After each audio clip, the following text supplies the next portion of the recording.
มื้อนี้พวกเขาจะมาเปิดเผยความลับที่น่าสนใจเกี่ยวกับโครงการยักษ์ใหญ่ของประเทศเฮารถไฟลาวจีนมาเบิ่ง5อันดับสิ่งที่ท่านอาจจะยังบ่ฮู้เกี่ยวกับทางรถไฟสายนี้อันดับ5ความไวที่น่าประทับใจรถไฟความไวสูงหรือรถไฟหัวลูกศรไฟแม่นบ่ได้แล่นซ่าๆมันสามารถแล่นด้วยความไวสูงถึง160กิโลเมตรต่อชั่วโมงถือว่าไวที่สุดในภาคพื้นนี้เลย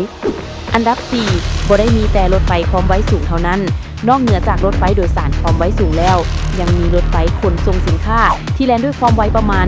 103กิโลเมตรต่อชั่วโมงเพื่อช่วยเพิ่มการค้าระหว่าง2ประเทศอันดับ3โค้งสร้างที่ซับซ้อนเส้นทางรถไฟสายนี้มีความยาวประมาณ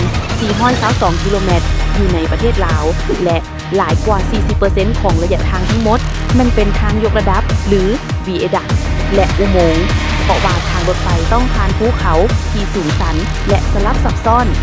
อันดับ2รถไฟล้านสร้างรถไฟความไวสูงที่เราเห็นกันนั้นมีชื่อเอิ้นว่ารถไฟล้านสร้างซึ่งแสดงถึงอาณาจักรลาวโบหารสีของรถไฟแมนสีแดงสีขาวและสีฟ้าคือกับสีทุ่งชาติลาวอันดับ1เป็นส่วนหนึ่งของเส้นทางสายไหมใหม่